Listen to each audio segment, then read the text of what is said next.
What is real? It's all in his mind. How do you define real? Purely psychosomatic. That boy needs therapy. Beethoven had his critics too. This is your life. But it still hurts. Stop trying to control everything and just let go. I don't like the idea that I'm not in control of my life. You know, we're living in a society. That boy needs therapy. We all do. You know what divine intervention is? It's your kids, Marty. What's really going to bake your noodle later on is... They didn't stop to think they should. What just happened here was a miracle. We all wear masks, metaphorically speaking. So what are you gonna do about it? You gotta grow up. But how? You have to let it all go to free your mind. I'm scared. That's a problem for future Homer. Man, I don't envy that guy. Hi everybody, welcome back to the Shedding Skin podcast. This is our first interview episode, and today I'm talking with Cate Gilpin, and we're going to have a discussion about mental health and OCD, which stands for Obsessive Compulsive Disorder. But just before we start, this episode includes stories of reasonably extreme mental health events and mentions suicidality. So I have some links in the show notes for support if anything is difficult for you to hear. Also, Cate and I both refer to dystonic thoughts, but we just wanted to say that the full phrase is ego dystonic. So just keep that in mind. We've sort of abbreviated it, but that's what we are referring to. And finally, Cate wanted to mention that her descriptions of CBT and ERP, which are types of therapy, they are her descriptions and understandings of them, but she's not a trained psychologist or clinician, and health professionals will, of course, have a deeper and broader understanding of these therapies. So just keep that in mind too. Thanks. Hi, Cate. How are you? Hi, Nick Gilpin. I'm all right. Could you explain what our relationship is? Well, we're married. Oh, we're married, right. And we have been married for a long time. Yes, 15 it's true. years. I can't believe that. And we've been in a couple for 20 years. Over 20 years. Oh, my God. It's almost 21, actually. So rampant nepotism here on the Shedding Skin podcast. So we're sitting here, a couple of elder millennials, just drinking coffee and talking about mental health. Totally normal day. I think it is a bit more normal now. Yeah, what you do. In the first season of this podcast, I've been releasing an episodic sort of audio version of my memoir called Confessions of an Itchaholic. I've done 8 so far and there's 2 to go. And a lot of it is about habits, compulsions, obsessions and addictions. I grew up with chronic eczema, which had the effect of completely warping my mind in some ways. So it's about mental health, chronic physical health, and then like frame-breaking events that I go through. But a small part of it is actually sharing your story about OCD and mental health. So that's why we wanted to talk today about it. Sounds good. So I just thought we would start by maybe going back to the beginning a little bit. What was it like when you were a kid and you started having sort of what you would later understand to be obsessive thoughts? It was really horrible. So I remember the moment it began for me. I started having obsessive thoughts. I didn't know what they were, and I remember it really distinctly. Like, I remember sitting at the dinner table as a kid. I would have been about 8 or 9.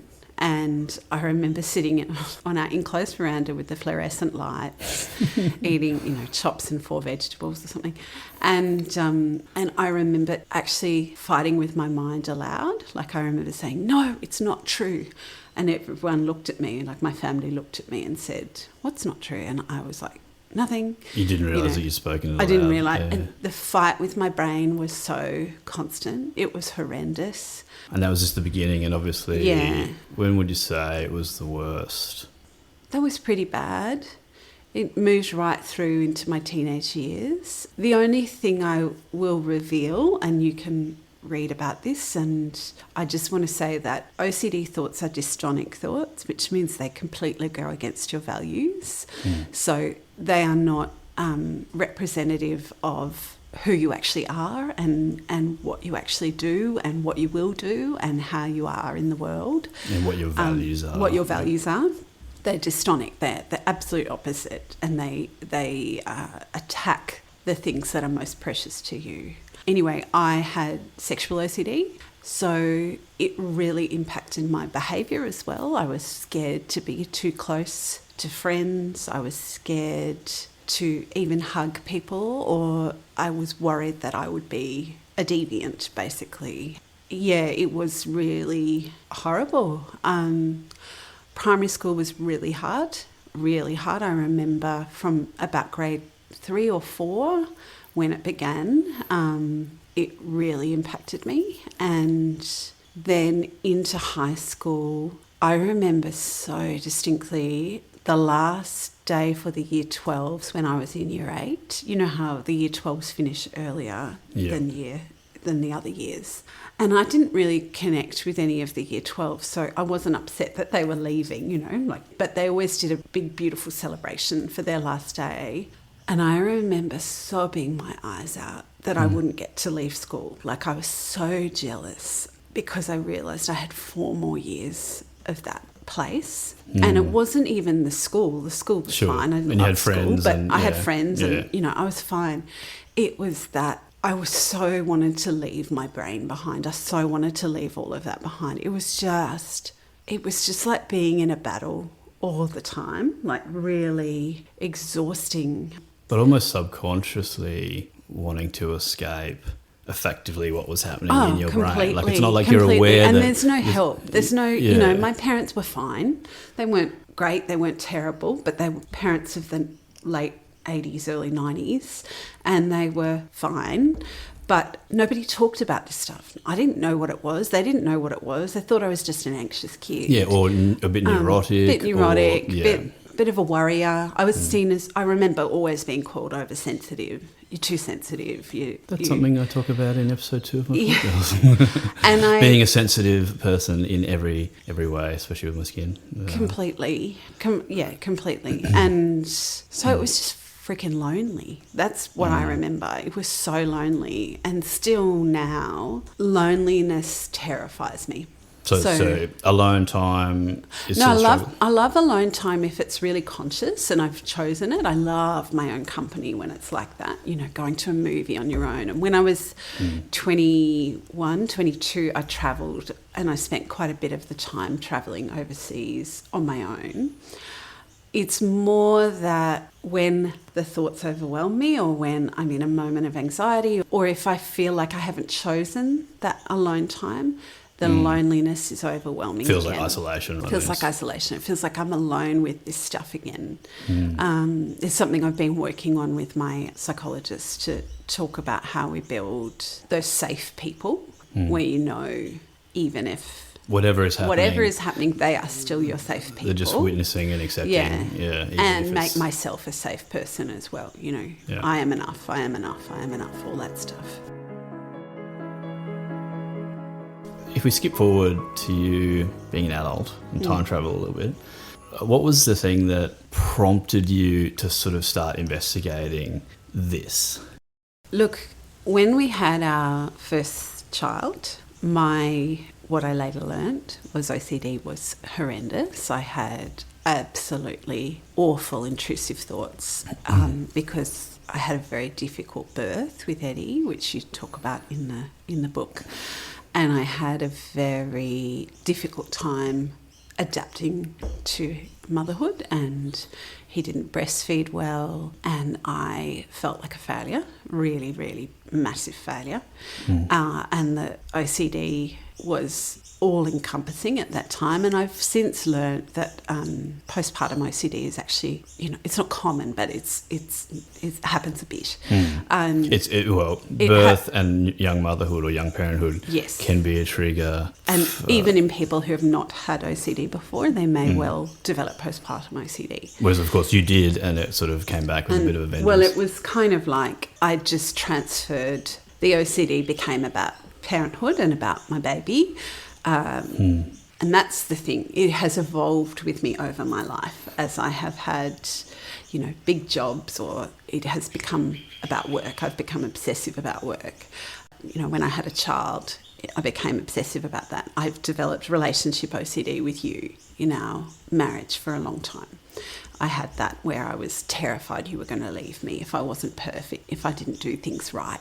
I use that in inverted commas. So we were really struggling those first 3 years with Eddie. Oh, yeah. And you had a moment when he was about 3 where you went through a real metamorphosis and did massive work on yourself, and that was great and amazing. And I knew that if something didn't change, we weren't going to survive, because I was not well. I was stressed all the time. I was crying all the time. I was angry. I was having panic attacks regularly. I was terrified you were going to leave me. I thought I was an awful mother. I was just in absolute state. Work was really stressful. We'd opened a business and it almost broke us doing that. It was just a really hard time. But I still didn't know that it was OCD. I just thought there wasn't an explanation. No, I thought it was just anxiety or my mental health, or I was not enough, or I was a broken person, But I really did do a massive shift in the way I was living at that point. We fell pregnant with a second child. We kind of thought, should we try for another baby? And then we had one go. And I was pregnant. Yep. And we remember the one go. We thought, and I thought, I'm going to be divorced with a new baby and a 4-year-old. Well, it was certainly, it was a bit of a struggle so to decide. Like, we wanted to have 2 children, and I do cover this in episode 8, where I was going through, massive physical health struggles in hospital and nearly died a couple of times. But I can't remember what I was going to say. I think the weirdest thing is, it's like we didn't think another baby would fix us, but you go through these beautiful moments where you're really connected again and you think, yes, of course we can have another baby. And then you go back to the hell of my severe mental ill health. And what have I done? We're pregnant with another baby and we're barely getting through. Yeah, it's together. like what drove it? Like we wanted to do it, but it was really hard. But for us also, to come to that thank decision. goodness we did. Like it's all kind of perfect in the end. So I was pregnant with Walty, and we had a 4-year-old, and very intense for you. I was very unwell, very mentally unwell, and I had a business. I had a shop and a gallery space. But I was really trying. So I changed my diet. I was exercising every day. I was doing a lot of yoga. I was seeing my psychologist. Now, my psychologist was wonderful, but she isn't a specialist in OCD, and she didn't pick up on the OCD. She's a CBT. CBT, and I will not diminish her. Like, when I've said that to people before, they've been like, how did she not know? I've learned that the amount of training on OCD in a psychology degree is so minimal that it's actually often missed by really excellent psychologists. So she was great, and she really helped me through. But I still didn't know the condition, so I couldn't actually deal with the underlying issues, Can I give you a stat before you continue your story? Might be a good time. So I've got some stats here from some sources like universities that I'll put in the show notes. But 1 in 50 people, which would be 500,000 Australians, have OCD.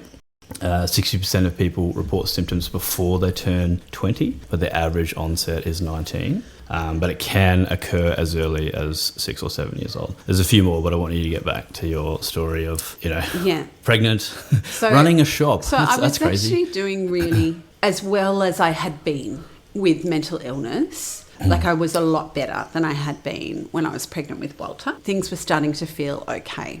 So we had Walt, and it was magic, and it was so healing in so many ways, because I had a planned cesarean with Walter, which was great for me because the level of control was a lot better. We'll get back to that word control later. The first birth had been so chaotic. It was very chaotic, yes.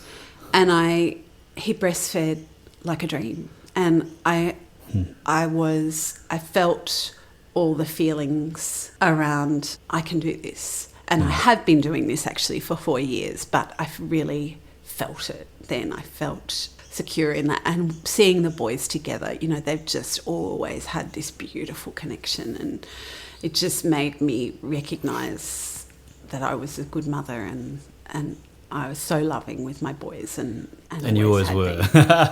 That's the trick. She didn't feel it. Yeah, I just didn't feel it. So it was a really amazing time in that sense. And I kept seeing Megan, my psychologist, regularly. Even after I had Walt, I remember being there with him as a tiny baby.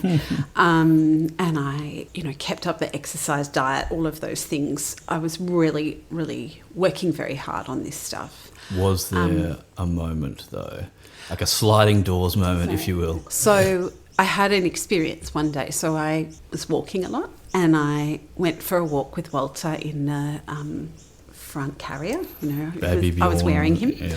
And I remember it so clearly. I was walking up a hill near our house and I was listening to the Imperfects podcast, which was quite a new podcast then. Now it's like, top 5 podcast all the time, but it was a quite new podcast. I don't know how I'd come across it. Like I'd done a deep dive into podcasts and things that would help me understand myself. Seeking. Yeah, I was seeking. And I listened to an episode with the actor Rick Davies, who was Jimmy in Offspring. Yeah.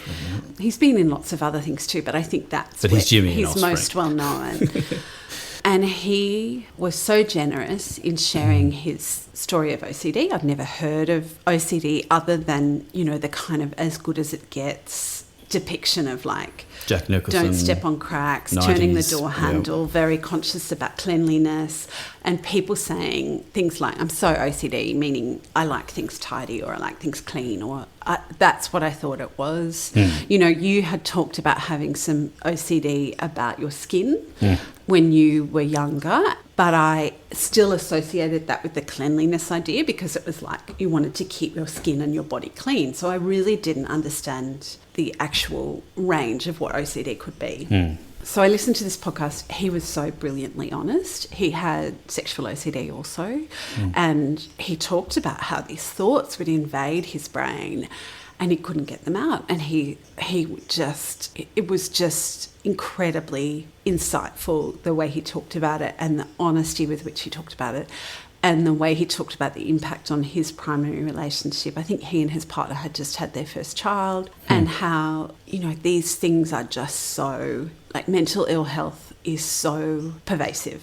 And complex. Complex. Yeah. And it was just a brilliant podcast. And, he's still a really successful Australian actor. Yeah, that's right. He's doing great things, who was interesting and engaged and had friends and family that loved him. And, so it was really a really amazing moment. But in that podcast, he referenced, because he only told his story, he didn't talk about OCD generally, he just told his experience of OCD. But he referenced an episode that the Imperfects guys had done previously with Penny Moodie, who's Hugh, who does the podcast.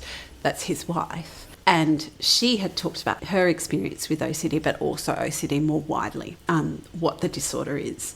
And so I listened to Rick's while I was out walking, and I got home and I was making dinner and I listened to that episode. Walty was still asleep on me, I remember. And I sobbed my eyes out. And Nick came into the kitchen, you came into the kitchen, and I was like, this is what I have. This is what I've had my whole life. So this was the Penny Moodie episode. You yeah, listened because to her talk about... she talked about her experience, but she also talked about the different types of OCD. And she talked about some of the things that I have had. And I was like, oh, this is a real thing. Like, it's not me. I'm not broken. I'm not depraved. I'm not deviant. There's nothing wrong with me. This is a mental illness. Like, it's a real thing. And it was profound. Like, I can't express how intensely profound that was.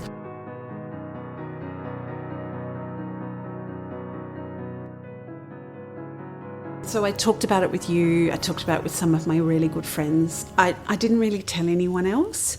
It was new. It was new. And that was I was turning 40 at the end of that year. And that's right. I had a big lunch with 40 girlfriends at our house. And I did a speech at the lunch and I said, I've learnt I have OCD, because I'd been to my GP by then and explained, and they took me through it and said, yep, this is OCD. And so I'd got a diagnosis. They'd upped my antidepressants that I was taking to an appropriate dose for someone with OCD. I was still seeing my regular psychologist, and I talked to her about it, and she did some research and reading about it, but still it's not her primary area. So we continued with CBT and we continued with the same way we'd been working. But I didn't do anything else about it at that point. I was like, I kind of think I thought, well, I know what it is now. You know. It's I'm a fine. label. I can work on it and blah, blah, blah. But I really leaned into it as well. Like I felt affirmed knowing what it was. And I did a lot of reading and research and listened to lots of Penny's podcast that she did about it, because after I listened to that Imperfects one, she did one with Mamma Mia. She wrote some articles for them. She did some other things, and then she released. And I reached out to her, and I reached out to Rick as well, and I just said, to them both, thank you so much. They both wrote back, which was so lovely. And then Penny and I developed a bit of a kind of connection. So we'd just message each other every so often, and when she'd be on a podcast or she'd be talking about her work in this space, I'd congratulate her. And, we had very similar age children. And so there was a kind of affinity I felt with her. Basically, Penny, we love you. We've got your book here, which we'll talk about in a sec. And then she released her book, and I inhaled it, like I read it as soon as I could, it's a glorious book. She's a great writer, and it's very well researched. It's sort of her personal story, which it needs to be, because so much of mental health is you're kind of trapped in your own reality bubble, and you're trying to understand it. But yeah, it's very well researched. Beautifully researched, lots of detail, lots of experts are included in the book, but also that wonderful gift of weaving her own story through it. Sometimes non-fiction books about something like this can feel a bit like, these are the problems, here's your issues, here's what's going on.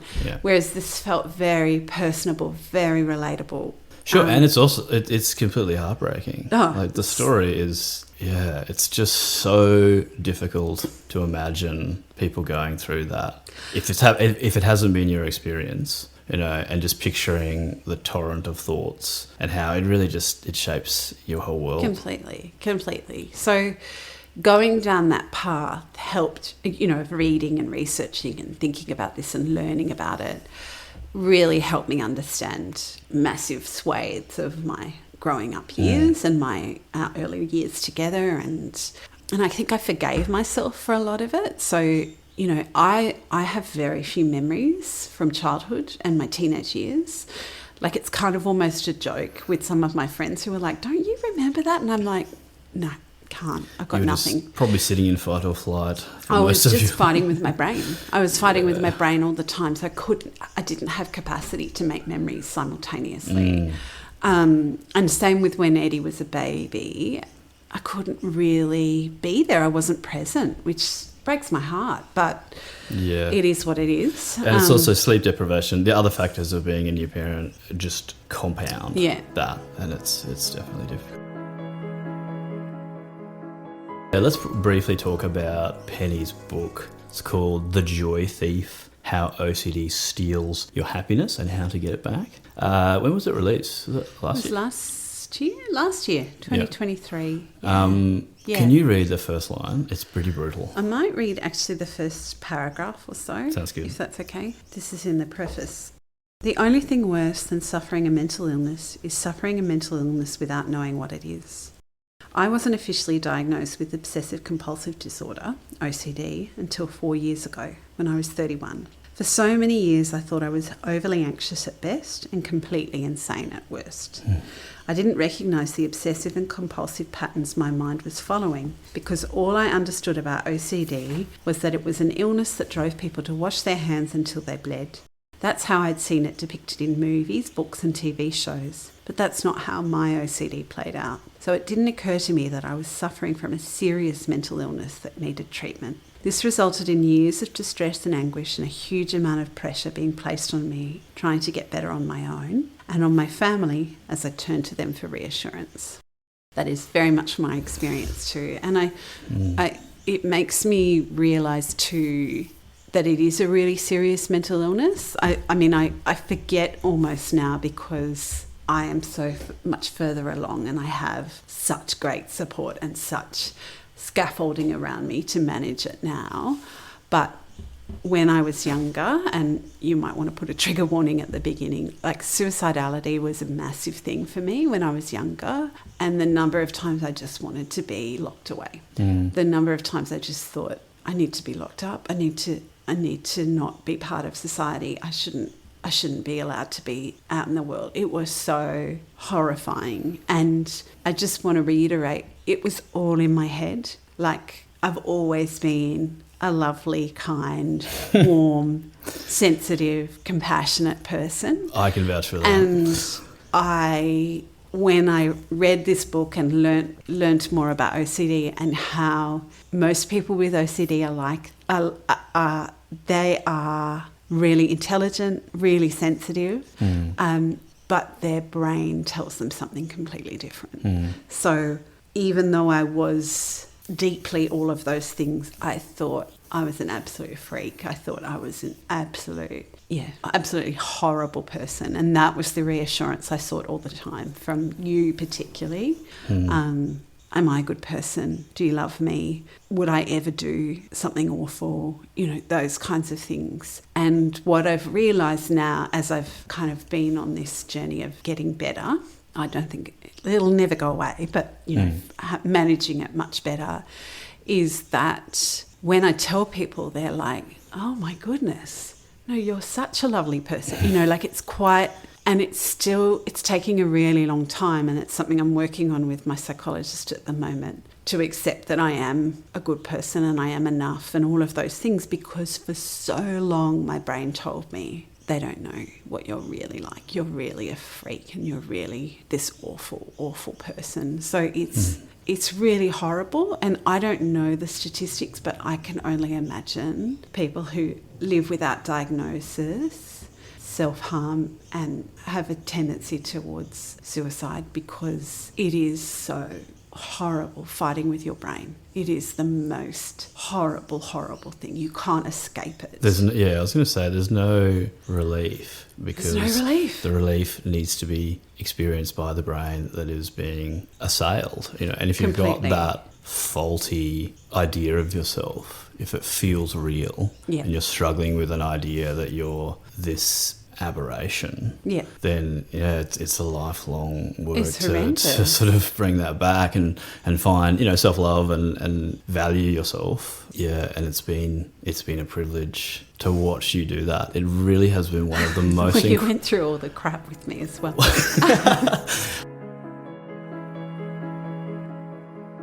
Yeah, I mean, we can talk about that, because I remember the first experience that we had together when we just got together. Oh, wow. And we were in Sydney, you remember? Yeah. And you started worrying about something, and I was like, oh, what's going on? Like, Kate is having a reaction to... Do you want to quickly tell the story? I actually saw Moy, who's my beautiful friend. I worked in an absolutely gorgeous dress shop, clothes shop, when I was at uni, from the time I was 19 till I was 23, 24.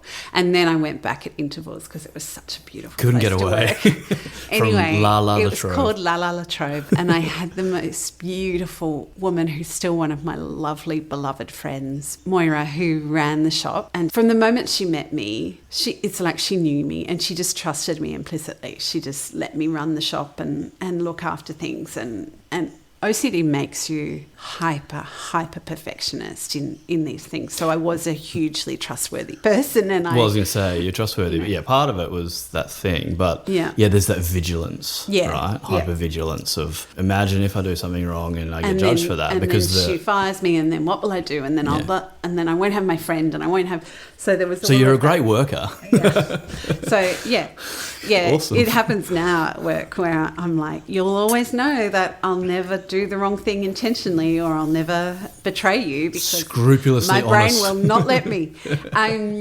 Anyway, you and I went for, I think it was just a long weekend. Yeah, it was or our few days first trip, in Sydney. I believe we saw Lazy Susan play. We did, at a pub. Anyway, Moy was very generous with us, and she let us lay by clothes at the shop. And my lay-by had I don't know, it had got up to $100 or $150 or something. Outrageous. And I suddenly had the thought, what if Moy's really angry with me for having a lay-by that's, you know, I owe her $100 and I've gone on this trip to Sydney, you know, I've spent money when I haven't paid her back fully yet, and I could not get this thought out of my brain.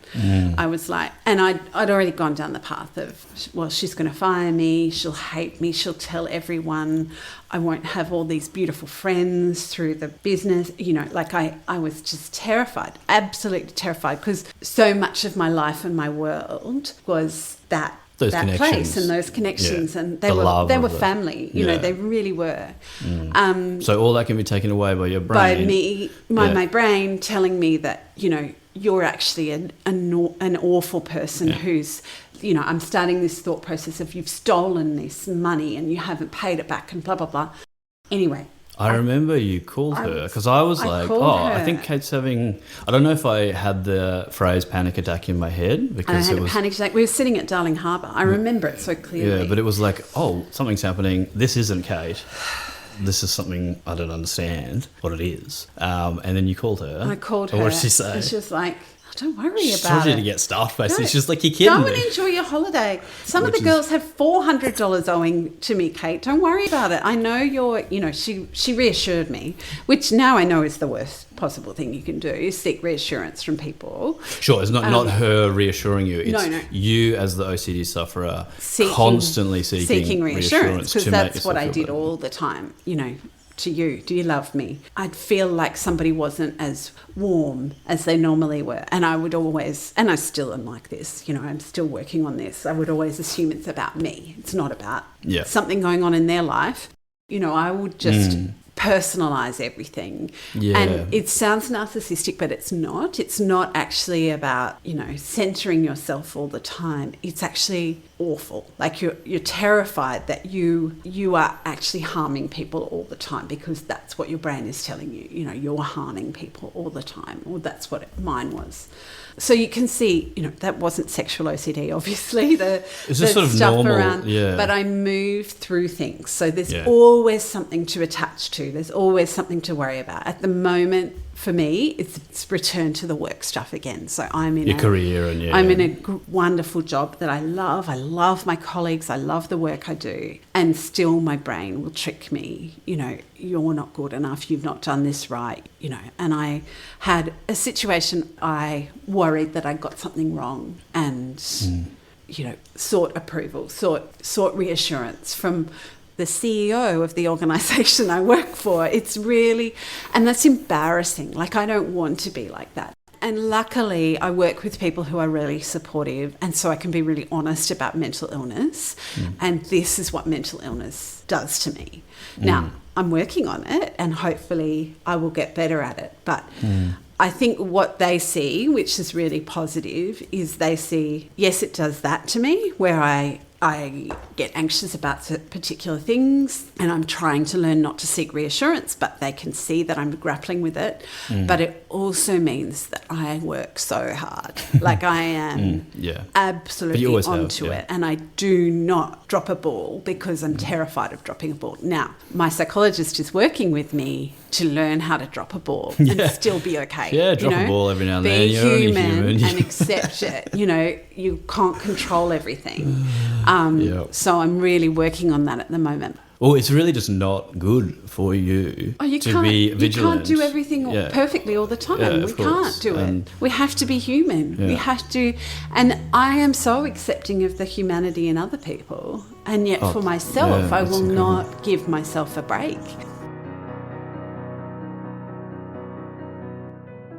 Like, going back to the example of Moira, like, you know, because it's a really small example, but I think it's a good one. So if someone said, like, oh, why isn't that just anxiety? Like, people get anxious about things, social situations, or, you know, they say the wrong thing and they, like, get worried about it or whatever. What's the difference between anxiety, or even, like, crossing over with depression and just being anxious about things with OCD, and so like in Penny's book, she talks about the dystonic thoughts, which you've talked about. So in the Moodie example, like it went all the way to, what was the word, like what was the dystonic thought that came out of that? You're a thief, you're an awful person, you're stealing. She won't like you anymore. She won't be your friend. I went down that pathway in my brain. And then it's that you can't move on from the thought. So the thought goes and goes and goes. You have obsessive thoughts. So even after you've spoken to her, she basically laughed. Because, she's so of course, and that's then so the silly. compulsion is, for me, so some people, the compulsion will be, I'm going to not step on cracks, or I'm going to walk in step in even numbers, or I'm going to, I have to wipe the bench down 12 times in exactly the same rotation because that will mean that, my husband will be fine, or, like this is what people do. It sounds silly. People are like, well, you wipe the bench 12 times. No, it's absolutely exhausting because if you get that wrong one time, you'll do it over and over and over and over again. So for me, I have more what's called pure O. So that's not actually a psychological definition. It's more an understood way of experiencing OCD within the OCD community. So pure O is where you have more obsessive thoughts and less compulsions. Right, so the compulsion is an action that you take as an attempt to control for the obsession, which is arriving as a thought, right? The compulsions are, because it's obsessive compulsive disorder. It's to manage the thoughts. It's to, if I do this, I won't have this thought anymore. I will have managed the thought. It's control. So I didn't have that although I do remember as a child I'd have to step in even numbers, things like that. Yeah, but they were comparatively little things to say. Like in Penny's book, she's concerned about one of her parents dying at a pretty young age, and then she undertakes various things, like actions that she does talk in the book. Like there's one example in the book she gives where she was in a OCD support group through her psychologist, and she was in Melbourne through COVID, which was like a freaking horror show for OCD sufferers. And there was one woman in the support group she was part of who would have to obsessively clean the poles in the park. So when they were able to go to the park with their children, she would be wiping the pole with the sterilising wipes over and over and over again. Right. She couldn't, because, that loss of control during COVID was just overwhelming. Look, everybody felt it. Everybody felt it, and then you've got OCD on top of it. Yeah. Like you go to the supermarket during COVID, you got a mask on, and you're looking at the trolley, thinking, "I've got to clean. I've got to clean everything," and no one knew. No one knew enough about it either. So I have more of the obsessive thoughts, but so there's pure O, which is you get the obsessive thoughts without the obvious compulsions. The thing is, everybody has compulsions, even if they don't have, the cleaning compulsions or the actions clicking the lock 12 times or whatever it might be. Yeah. My compulsions are to seek reassurance. So to ask you 200,000 times, do you love me? Do you love me? Am I enough? Do you love me? Am I a bad person? That was one of my compulsions. And I would have to do that in sneaky ways with people I didn't feel safe to ask those questions to. So even when I asked Moy, have I done the wrong thing? Are you going to fire me? Blah, blah, blah. And she's like, don't be stupid. It's not enough reassurance for me. The thoughts don't stop. Yeah, it's not going to. So then I, construct ways to text her or to, or I obsess about how I can send her the money so that I don't worry, just things like that. Or try to fix I it. would Google a lot. So there would be things like if I had a thought about something, particularly when we had Eddie, our eldest son, and I was worried about the breastfeeding or whatever, and I would Google things like, can you bond with your child without breastfeeding? And I would read hundreds and hundreds and hundreds of articles about this stuff. And I still have that, like it's a big thing with the work. I have to stop myself from reading 12,000 articles on something and just write the bloody paper or, or to feel like send you're the email. Knowledgeable I enough. don't feel like I know enough. I'm worried that everyone will see that I'm a fraud and I'm not enough. So it becomes a compulsion to read more and more and more and more. And it's Because these things Yeah. are real for people that don't have OCD. Oh, they do. Like, you know, They you are. become a new Yeah, parent people and you're have like, these things. what is happening? I don't know what I'm doing. And so, yeah, I mean, Googling we stuff. can have tendencies towards Yeah, stuff. but then obviously- But it's not a disorder. Yep. If it's not constant, continuous, ongoing, uncontrollable, like it's... Yeah, and ruining effectively. It's ruining your life. Yeah, that's exactly what it is. It Yeah. ruins everything because Yeah. you can't stop doing it. That's it. You can't stop. Yeah. I mean, everybody, you know, sits there Googling things. We're millennials, Of course, and it's of like, course. try to figure out information. You know, there's the joke of Dr. Google. You know, we all... Exactly. We're all self-diagnosing all sorts of things. But it's like... When I have Googled, you know, will I bond with my child if he doesn't breastfeed? And I've Googled it 500 times in 2 weeks. That's not normal. You know, you might Google it once and be like, okay, if you're having a worry about it, or twice even. But if you're Googling it 20 times a day, every day, you know, that is where, you know, it's a compulsion and it's not normal. It's not a normal response to a situation that you're anxious about. Yeah. That was a good description of the difference between, just general anxiety, worry compared to OCD. But generalised anxiety is awful as well. It's awful. That's right, and they're different. You feel like yeah. you're dying. You know, like I know people who have generalised anxiety disorder, and they've had worry about something like illness, for example. And they think they're going to die. They really do. And they can't get the thought out of their brain and their body shuts down. And, you know, that's not an easy condition either. Yeah. I think we're so flippant about a lot of these mental illnesses now. The thing I find funny about this too is people are like, everyone's got this now. And it's like, yeah, just like lots of people get asthma, lots of people get cancer, lots of people get, you know, heart disease. Yeah. It's not indiscriminate. That's right. It's going to be a lot of people. Like, we kind of are like, we treat mental ill health and mental illness as something that we shouldn't, you know, if you're leading a healthy life and if you had a nice growing up and all of that stuff, then no, you won't get it. We accept physical illness as a real thing. We need to start accepting mental illness as a real thing too, because it doesn't mean you can't still live full, big, amazing lives. It just means that you have an illness you have to manage, just like you have, you know, Addison's disease, severe eczema and asthma associated with it.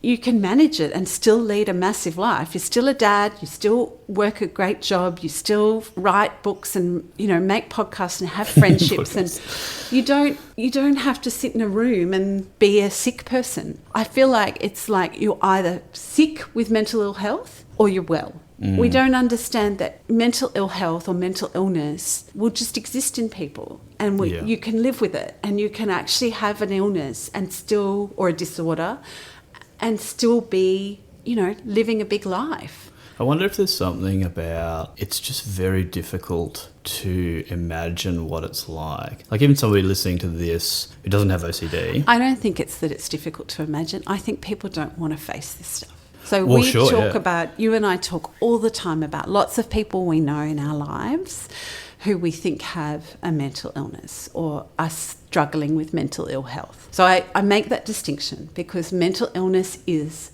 a diagnosed illness or disorder. Right. So I have OCD. Mental ill health can be a period of time where you have mental ill health. But you might be battling addiction, or you might have anger problems, or you might be stressed out, and they can cause these things. The mental ill health. Or you've already got the anxiety and then you keep drinking 12 beers on a Saturday night. Or you have a kid, or you break up with your partner, you know, all these things, exactly. Right? So, but we have the DSM, right, which I just want to explain really quickly, which is the Diagnostic and Statistical Manual for Mental Disorders, which is effectively like a set of criteria that we use to judge if somebody meets the threshold for mental illness, right? And it's squidgy, it's not perfect, but this is the way that we do it, and I think it's really important. I'm not going to get into how they define OCD on there because it's actually really technical and it's really quite long. But yeah, just looping back to mental ill health. Ill health, yeah. Yeah, mental ill health. I mean, sure, it's anybody at various times. We do see it, and I it's think really hard. the reason,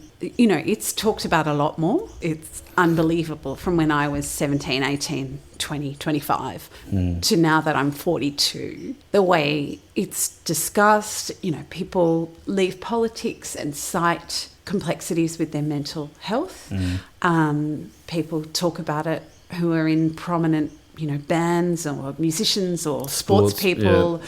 People talk about this, and they are not shunned the way they would have been in the past, or they just never would have talked about it. It still feels reasonably misunderstood, though, yeah. and I guess I'm trying to get a handle on why that might be. Well, I think we don't want to face ourselves. Sure, so we know people. Why? Because you and it's I scary. know people who have undiagnosed mental illness or mental ill health currently, or are struggling with their mental health. And so what is the thing? Because they're worried it makes them weak. They're worried they won't be able to be who they want to be. I think that's it. I also think, for the older generation, the boomers, it's about, you don't do that. Like you had parents who went through the war. You don't talk about, struggling with marriage or life or not having friends or, whatever it is that makes people feel like crap. Is it like a cultural thing, that sort of vulnerability or like desire to self-reflect and communicate,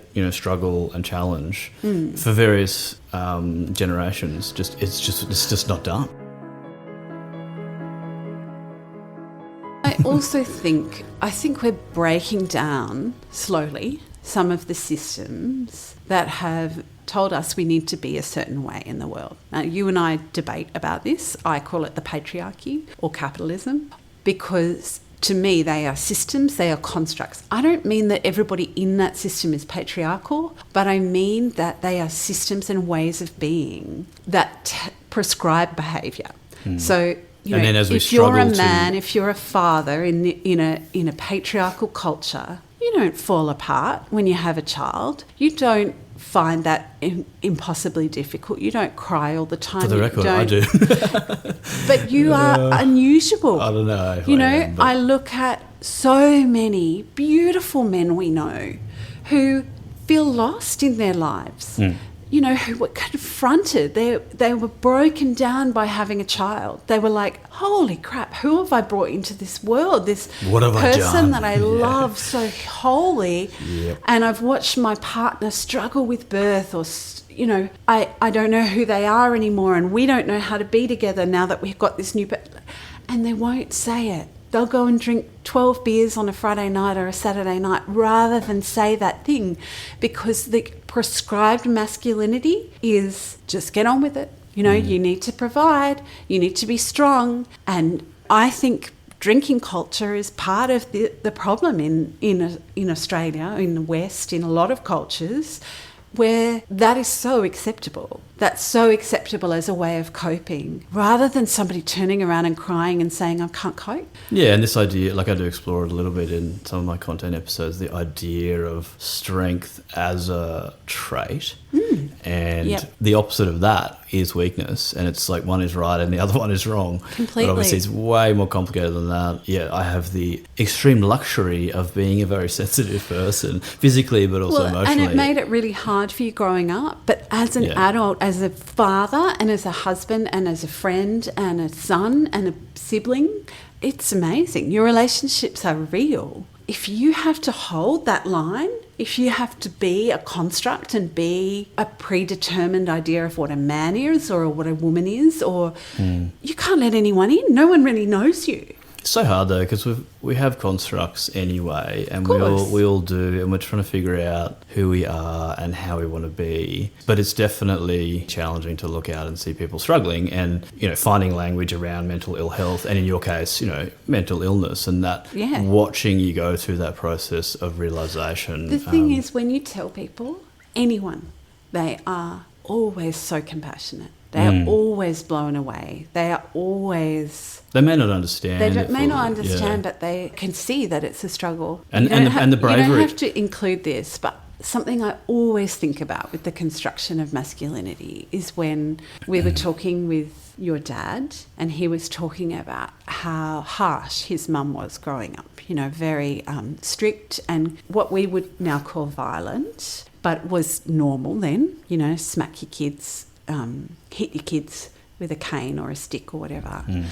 And he talked about it and I could see the raw pain that he felt around it. The raw pain. I could see it in his eyes.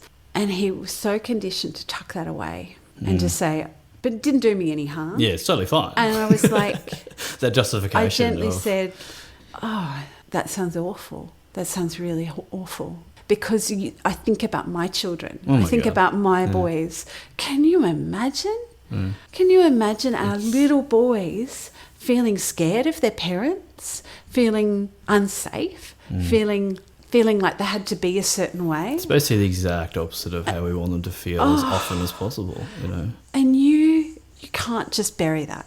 There has to be a mental health impact from that, from feeling like the people that were meant to keep you safe and to love you and support you and care about you disciplined you and were strict with you rather than holding space for you. And I think that is where, mental ill health, we need to understand that it's the pushing down of so many of those pain, those pieces of pain and hurt, and because she wasn't a bad person either. She lived within a construct where children had to be quiet, they had to be good, they had to not, Yeah, and I mean, she had her own problems, and I do talk about it, and alcohol was a problem. Yeah.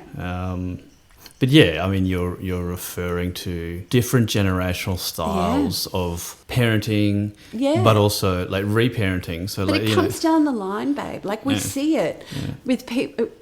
I felt it as a parent. Like I've started to do something that I learnt from my parents, not because they're bad people, but because that's what you did with children. That's how it was with children. And then I'm like, oh, I don't want to be like that. What is that? Yeah, I don't it's want a story. To be like that. I don't want him. I don't want my kid to think he has to suck it up and deal with those emotions that way. I want him to be whoever he is, whoever they are, and you can see it. You can see how these constructs, these systems, these ways of being make us unwell, mentally unwell.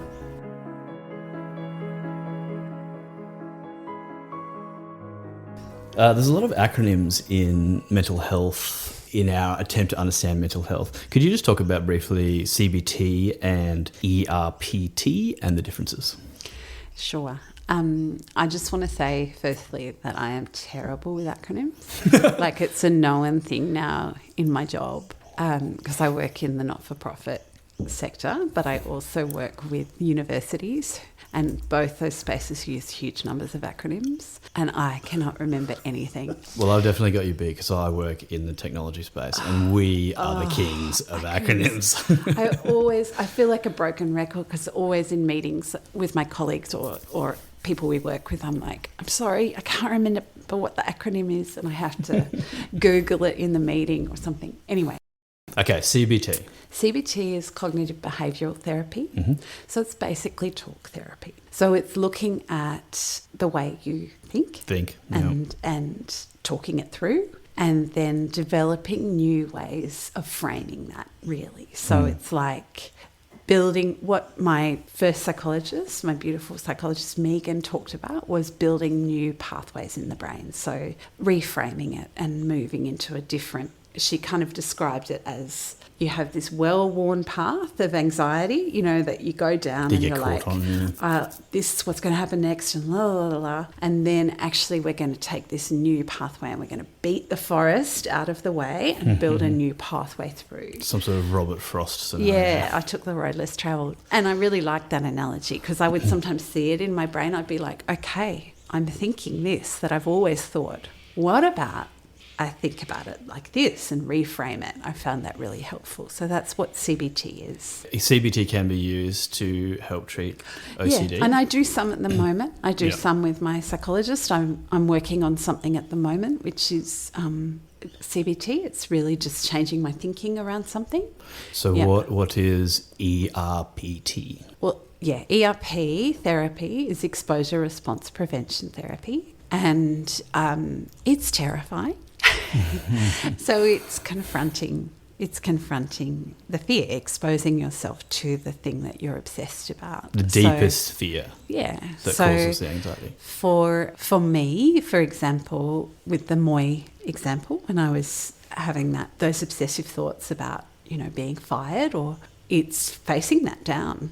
So it's like, okay, so, you have this amount of money owing to this person. They may not like you anymore. They may be angry with you. You may be shunned. You may be shunned. You may be excluded. You may be fired. Will you be okay? It's facing that down. So the root of it is facing the isolation. fear. I can't control this. Yeah. If they don't like me anymore, if they don't want me around because they think this about me, I can't do anything about it. So for me, it's very cerebral. For some people, it's very literal. So it's, if somebody has obsessive thoughts, fearing that they may be a murderer, for example, which is not uncommon. I have had that in the past. It's horrendous. A fear of your own capacity for violence, basically. Exactly. Yeah. They will start to develop, their compulsions will start to be things like avoiding knives in the kitchen because they're worried. Be a trigger for they're worried the that thought. they will... No, because they're actually worried that if they pick up a knife, their brain is telling them, if you pick up that knife, you'll go and murder someone. You're going to stab them. So it's horrendous. It's full on, yeah. They're never going to do that. But they're dystonic thoughts. I just want to reiterate that because I don't want people to think that means that they're having a different kind of mental illness, which means that they could enter a state of psychosis or have issues that means that they would do that. It's not that. They're never going to do it. They just are worried about it. They're fearful. They've got obsessive thoughts about it. So they hide all the knives. They won't let themselves use knives in the kitchen because they're terrified that they are a murderer. So ERP in that case. ERP in that case is quite physical and literal. And I've heard of psychologists or psychiatrists working with clients to the point where they will have to learn to hold a knife, and the psychiatrist will get them to hold the knife to the psychiatrist's throat so that the person learns that they would never harm them. But they that's full on would though. never murder Like someone. I wouldn't they even would want to never do that. I wouldn't even want to do that. Of but course, it's like, but this is what ERP is. Now, it's really hard. Yeah. It's really hard. As you can imagine, that is terrifying. If your brain is telling you that you're this person, you're going to harm people, and you are working towards the point of... So over time, exposure response prevention therapy is doing it in stages and steps. So it's, so you don't go straight to holding a knife. You don't go straight to holding the knife. It's like learning to pick up the knife. I mean, we can laugh about it. Learning to hold it in the kitchen, those kinds of things. If you have relationship OCD and you fear when you go out that you're going to cheat on your partner, even though you don't want to, you never would, but you can't stop obsessing over it. So you don't go out anymore. You don't have any alcohol when you go out because you're like, what if I lose my inhibitions and I start pashing everyone and, I'm going to cheat on them? It's learning over time to go out at night and not with your partner and talk to someone who's not your partner, who you find attractive, but learning that you're not going to cheat. You're not going to do that. Because it's not inside your value system. It's not actually something you want to do. It's an obsessive thought that you have developed. It's the mental illness. It's not real. It's disordered thinking. It's a disorder. That's how you build exposure response prevention. For me, this weekend, my family is here from interstate because one of my beautiful cousins is getting married. And I have, not all the time, but a tendency when they are around to obsess about what they think of me in certain situations. So I already talked with my psychologist, Sidoni, in advance of this to talk about doing an exposure of sorts where I am myself. I don't try and be a perfect parent around them. I let my kids watch screens in front of them. I let them play video games, and I stop myself from thinking about what they're thinking of me. I don't let those obsessive thoughts take over.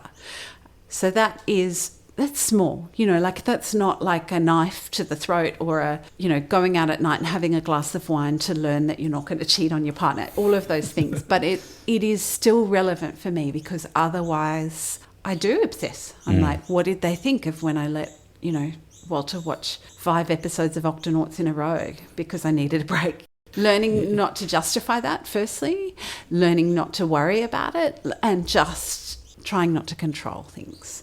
And over time, you learn, you do these things and you practice it, exposure, response, and it prevents it. Yeah.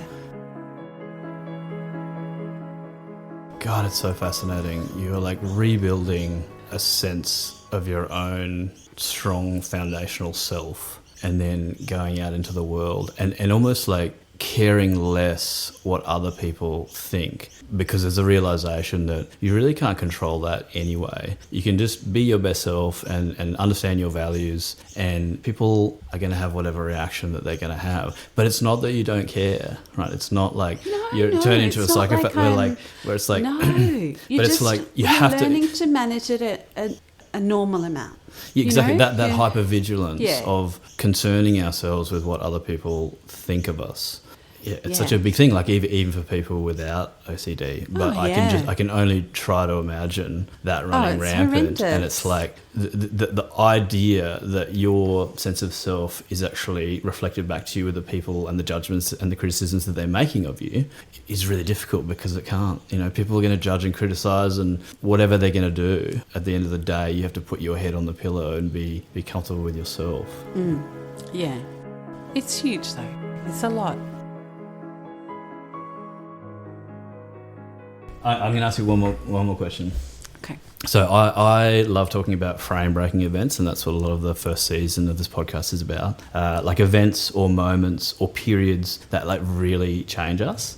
So for me, and like for everybody, it's been death and loss, travel and living overseas, big healing, psychedelic experiences, the birth of our children, of course, and other things. Can you just find a couple of words to explain how big of a thing it was for you, like how much of a frame breaker it was for you to go through this process of listening to the podcast, reading Penny's book, getting to the point where you can, you know, bravely talk about it. Yeah. Like, how does that relate to other events in your life?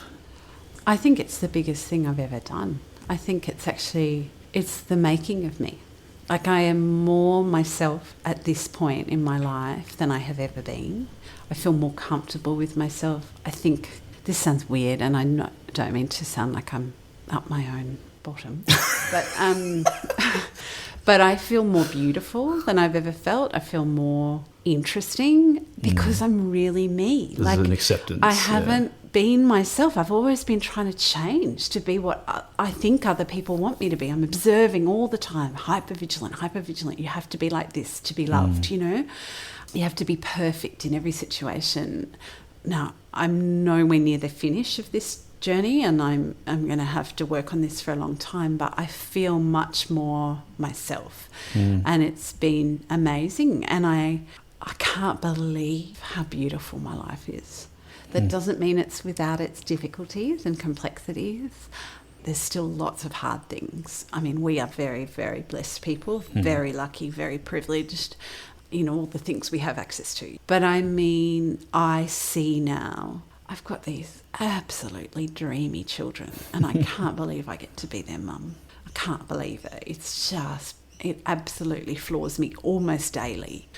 I really love you, and I like you, and I think that's amazing. And I don't think this will happen, because I think we are really meaningful, honest, genuine partnership. But I also know that if we decided we didn't want to be married anymore, I still really love you and like you. Like, I just think you're a good person, and we've really grown up together, which has been amazing. I love my job. I love it. And I was not ready for this job until now. So I was 41, really, when I got this job, and I couldn't have done it before. So, you know, I was almost 40 when I learnt I had OCD. I had a year of coming to terms with that and working on it and looking at it and reading about it. Yeah. And then I could take a job that actually really stretched me and pushed me intellectually and psychologically, and it's been incredible. I just can't believe how extraordinary my life is now. It's full of so much beauty. It's still hard, really hard, and I still have really difficult times with OCD. It comes and goes. And it impacts all those things. It still impacts my motherhood. It still impacts our marriage. It still impacts my friendships. It still impacts my work. And also, that's the bit I can add the "and also" now. I couldn't before. That was all there was. Now I can say, and also I am so madly in love with so many parts of my life. It's just extraordinary. Yeah. I just wanted to finish on advice for people. If someone's listening to this and it's triggering or if they're having sensations. We are in no way mental health experts. Oh, no. Neither of us has psychology degrees. Neither of us have backgrounds in the mental health space. Where I'm only, and Nick is only speaking, we're speaking about our lived experience, which has real relevance. I think we diminish how important lived experience is and the knowledge that lived experience brings to people. But we are not experts. So in saying that, I would see a GP if you're struggling. I would try and find psychological help. Now, I know it's really expensive. Yeah, well, so in Australia, though, if you go to a GP... If you go to a GP and do a mental health plan, you get 5 sessions initially at a reduced cost. Yeah. Now, that's still really expensive for a lot of people. It still works out at $100 a session or something. So, and you have, when you book your GP, you have to tell them you want to do a mental health plan because it's actually a double you need a little bit of extra time, or just book a double consultation if you don't feel comfortable telling the reception staff. Yeah, but it's worth mentioning that. But it is really helpful. And then there are psychologists who will only charge that amount, or counsellors, or mental health professionals. As in there's no gap. Yep. There's no gap. So talk to your GP about that too if cost is an issue. And then you can get up to another 5 sessions per year. I've used all my 10 sessions this year already. We're very privileged. We have private health cover, so I can claim my additional sessions on that. There's also, there's all the Lifeline and the phone services, Beyond Blue. They're all free. They're free, and you can access resources through them. And then I'd also recommend, reading what experts or really knowledgeable people say about OCD and Obsessive Compulsive Disorder, looking up Penny's book, looking up those podcasts, just as even that initial approach to starting to think about whether this is something you might be struggling with, and to get the insight from other people and to see that it is not the end of everything. It is... it's a disorder and it's a condition, but it's not, there's still so much that's wonderful in life. Well said. And I just want to share too that last week I was in Melbourne for work and I had the absolute joy of meeting Penny Moodie in real life, and it was full circle. I took a big bunch of jonquils for her and just said, I think she was a bit taken aback, but I was like, you saved my life, because she did. She did. It's being honest about mental illness and mental ill health. It saves people's lives. I really believe it. And I don't think we'd be married if I hadn't learnt about that. I don't think I'd be in this job I have. And now, she didn't do all the work that I went on to do. There's a joke there of thanks for saving our marriage, Penny. But, but she saved me. Yeah, it was amazing. I will be forever grateful to her for her honesty and her bravery in sharing her story. And I imagine there's many, many other people who she impacted in a similar way. Definitely. Yeah. Thank you, Kate. I just want to say thanks for your bravery in speaking vulnerably and truthfully about this. It's so funny because it doesn't feel like that anymore. Why not? I think because I just feel so freaking lucky to know what it is I have and to be facing it.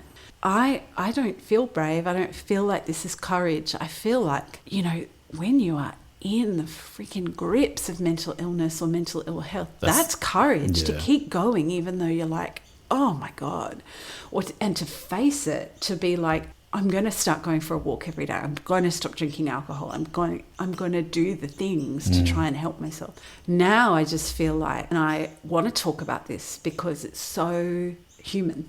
It's so human to have mental ill health or mental illness, like any illness. it's so human, and we just need to talk about the condition of being a human and those roles and conditioning that we've been raised in. We're able to break them down through honesty and through truth telling. Yeah.